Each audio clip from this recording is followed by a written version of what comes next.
Assalamualaikum. Sebelum nonton video ini, tarik napas dulu, baca bismillah.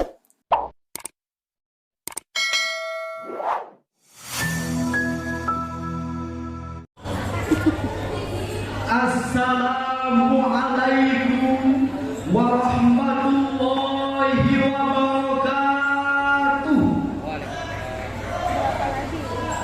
Alhamdulillahilladzi anzala syari'atal Islam hudan lil muttaqin. Assalatu wassalamu ala sayyidina Muhammadin khairil mursalin wa ala alihi wa sahbihi ajma'in. Amma ba'd. Dewan Hakim yang kami muliakan, hadirin sebangsa dan setanah air yang kami banggakan. Indonesia merupakan salah satu negara dengan mayoritas penduduk umat muslim terbesar di dunia. Umat Islam di Indonesia sangat membutuhkan segala sesuatu yang halal, termasuk masalah perekonomian, yakni ekonomi syariah.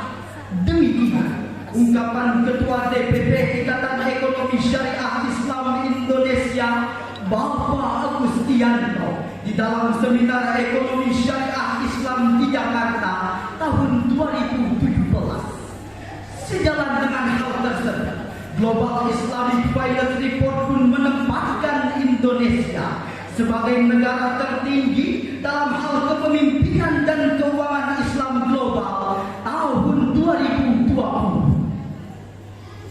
Namun sayang hadirin, bangsa Indonesia sebagai bangsa yang besar yang memiliki berbagai macam hasil kekayaan alam zamrud di khatulistiwa sudah 75 tahun meraih kemerdekaan dari tangan-tangan para penjajah. Namun hingga saat ini hadirin, permasalahan demi permasalahan masih melilit bangsa ini. Dimulai dari sulitnya mengurangi angka kemiskinan, tingginya angka pengangguran, sempitnya lapangan pekerjaan, lemahnya sumber daya manusia, tingginya tingkat korupsi, kolusi dan nepotisme, bahkan sampai melemahnya nilai tukar rupiah terhadap dolar dan mata uang asing lainnya. Betul hadirin? Lalu bagaimanakah pandangan Islam dalam menghadapi persoalan tersebut? Sebagai jawabannya, maka pada kesempatan kali ini kami akan membawakan syarahan yang berjudul Urgensi Ekonomi Syariah dalam Kesejahteraan Umat dengan landasan Al-Quran Surah An-Nisa ayat 29. بالله من الشيطان الرجيم.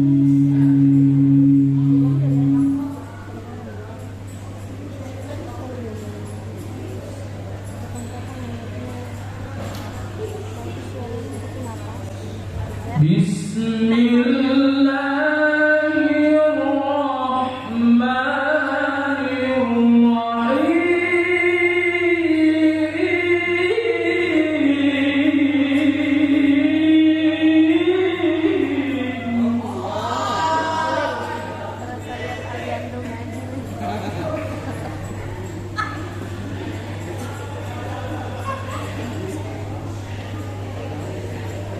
يا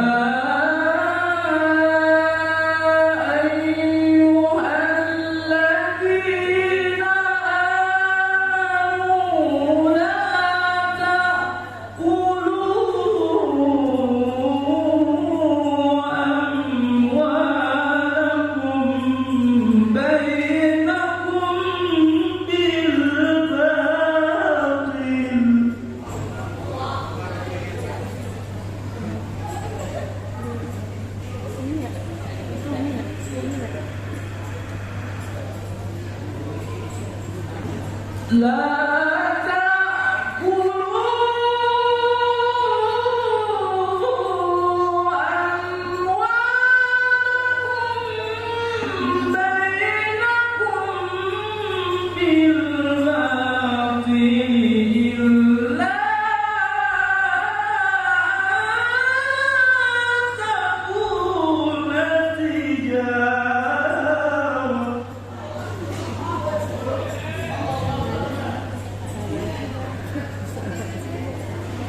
إلا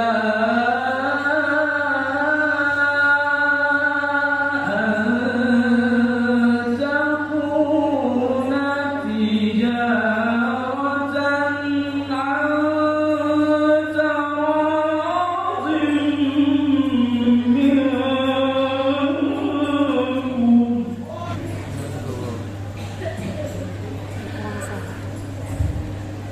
ولا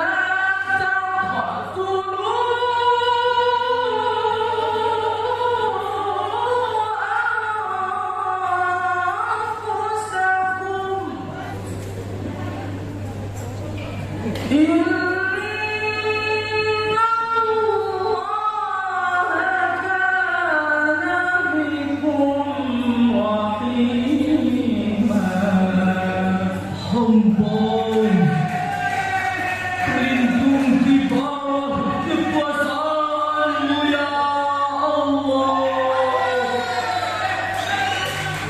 Dari usikan setan yang terkutuk, dengan menyebut asma-Mu ya Allah, yang Maha Pengasih lagi Maha Penyayang. Wahai orang-orang yang beriman, janganlah kamu saling memakan harta sesamamu dengan cara yang batil, kecuali dengan cara perdagangan yang berlaku atas dasar suka sama suka di antaramu. Dan janganlah kamu membunuh dirimu. Sesungguhnya Allah Maha Penyayang kepada Dewan Hakim yang mulia, hadirin yang berbahagia. Lantunan ayat tersebut terdapat sifat nahi dalam bentuk fi'il mudhari dan lanari. Qaidah usul fikih di dalam kitab Mabadi Awwaliyah karangan Al-Ustaz Abdul Hamid Hakim, halaman 8, pembahasan kedua, baris ke-9 dari atas, beliau menjelaskan al-aslu fi tahrim, pada dasarnya asal setiap larangan menunjukkan sesuatu yang haram. Dengan demikian haram hukumnya bagi kami, saudara serta seluruh komponen bangsa, dari memakan harta dengan jalan yang tidak sesuai dengan syariat agama kita, dan yang dengan cara yang sewenang-wenangnya yang dapat merugikan orang lain. Bukankah Syekh Mutawalli Asy'arawi di dalam tafsir Asy'arawinya jilid keempat halaman 564 beliau menjelaskan kalimat la taqulu amwalakum bainakum bil batil, ay la taqulu amrun li jam'i, maksudnya berlaku bagi seluruh umat manusia, dan kalimat amwalukum aidon li jam'i berarti berlaku bagi seluruh jenis harta yang kita miliki. Dengan demikian hadirin, haram hukumnya bagi seluruh umat manusia, dari mengambil hak orang lain, merampas hak orang lain, bahkan mengambil keuntungan dengan jalan yang batil. Hal ini sesuai dengan hadis Rasulullah Sallallahu Alaihi Wasallam yang bersumber dari Jabir yang diriwayatkan oleh Imam Muslim di dalam Sahih Muslimnya pada bab 5 yang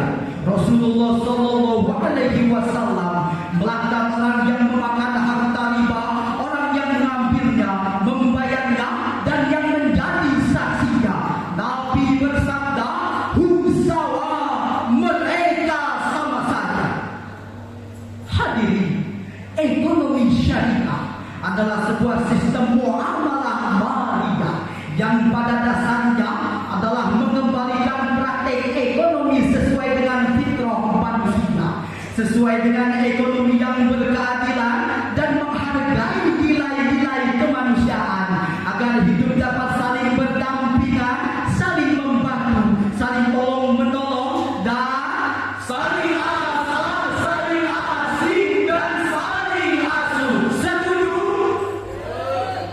Segala bentuk pengambilan harta orang lain secara batil sangat diancam dengan ancaman yang sangat keras, baik di dunia maupun di akhirat. Hal ini tercermin dalam Al-Quran surah Al-Baqarah penggalan ayat 275.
Lalu ia berhenti, maka apa yang diperolehnya dahulu menjadi miliknya, dan urusannya terserah kepada Allah.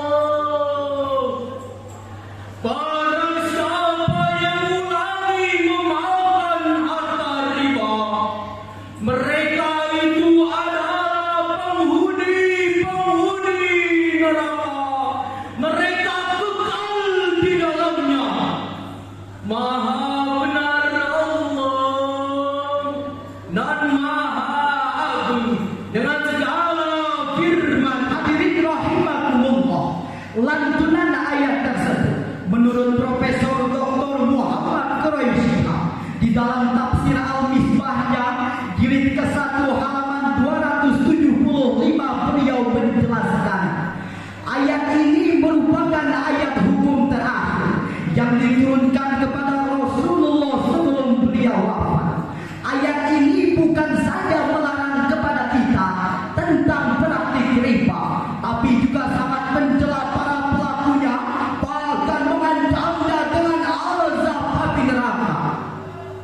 Hadirin, mari sama-sama kita perhatikan kemajuan ilmu pengetahuan dan teknologi yang semakin besar, kependudukan yang semakin padat, kebutuhan yang terus meningkat. Sementara bagi kalangan kaum yang lemah, ekonomi sangat sulit didapat, akibatnya timbul kegelisahan, tujuan hidupnya tak tentu arah, hutang yang semakin hari semakin parah, hidupnya tidak lagi normal dan lumrah, bahkan berujung pada kehidupan yang susah dan tidak berkah, sehingga hadirin tidak lagi dapat membedakan mana yang halal, mana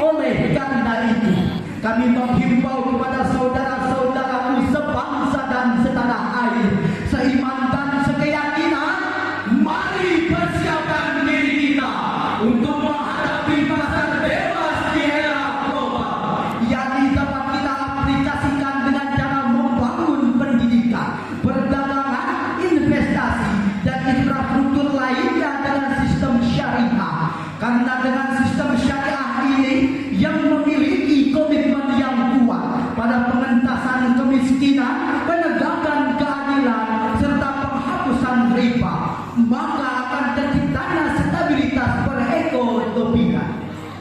Dengan demikian hadirin, syarahan ini dapat kami ambil sebuah kesimpulan bahwa jika benar-benar umat Islam menjalankan praktek syariah di negeri ini yang memiliki komitmen yang kuat pada pengentasan kemiskinan, penegakan keadilan, serta penghapusan riba, maka insya Allah negara kita dapat bersaing dengan negara-negara maju lainnya. Sebelum kami tutup syarahan ini, kami akan mendendangkan sebuah lagu yang dipopulerkan oleh Bung Haji Roma Irama yang berjudul Rupiah. Memang karena rupiah orang menjadi megah, kalau tidak ada rupiah orang menjadi susah. Hidup memang perlu rupiah, tetapi bukan segalanya. Silakan mencari rupiah, asal jangan halalkan cara buat apa berlimpah. Kalau jadi bencana sedikit pun jadilah, asal membawa berkah. Dari itu jangan serakah di dalam mencari rupiah. Kota Tangsel, kota yang indah, yang digandung ramah tamah, membangun ekonomi syariah. Insya Allah Indonesia berkah. Demikian dan sekian.